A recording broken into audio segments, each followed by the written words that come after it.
You know, I've gone through a gut-wrenching, thought-provoking process where I wrapped up that process by spending the last few weeks talking with my constituents. And my number one goal in making this decision was to reach a conclusion based on what I thought would be most likely to prevent Iran from achieving their nuclear weapons goals.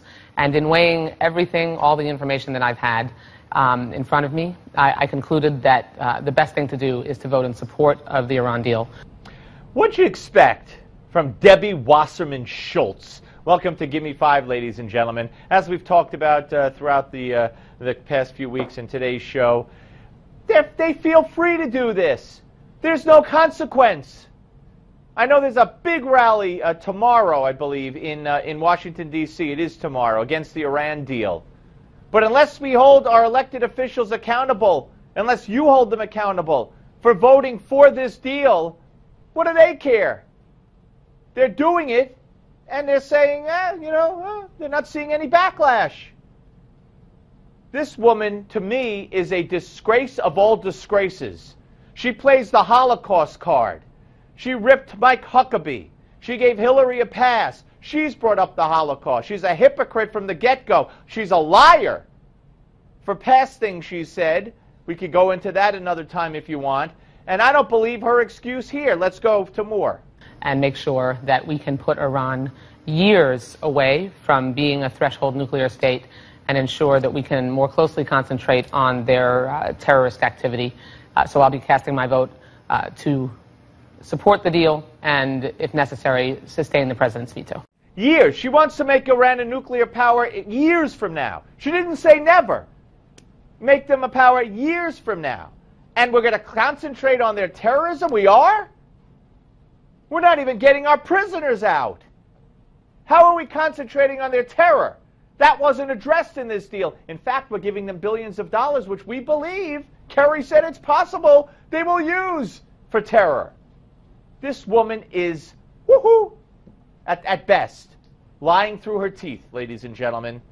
Lying through her teeth. Here's more. There are a number of things that really have given me angst and pause, and that still do. I worry that the vigilance over the life of the deal may wane. Not the United States vigilance, but with the IAEA's enforcement, with the world that has been a party to this, that complacency could set in. I worry that the additional resources, no matter how little, that Iran would get access to, that they could divert to terrorist activity. It would cause harm to Jews and others around the world. And that's going to happen. That's going to happen. Now, listen to her address the fact that Iran can inspect their own facilities. Watch. I was given probably the most thorough review that almost any member had access to as far as what the actual process is for Iran to reveal their previous military dimensions at Parchin. And I can say in no uncertain terms, without revealing the details, that they cannot self-inspect. They can't? Cannot. Okay. Absolutely cannot. And that the IAEA, and in fact, the head of the IAEA came out immediately, and they hardly ever comment, Jake, but the head of the IAEA said that that was absolutely not the case. The IAEA does comment often, and they've taken Iran to task in the past. Now, she said Obama gave her the most detailed explanation ever of any member.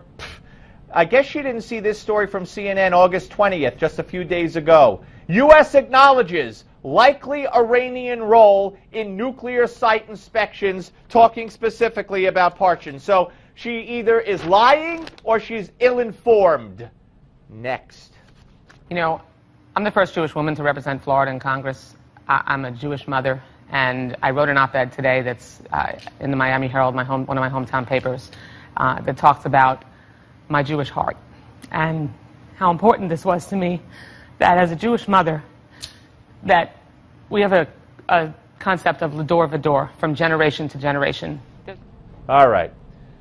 You know what? Maybe you could give Hillary some of those lessons on how to cry on demand. They're called crocodile tears. Thanks for watching.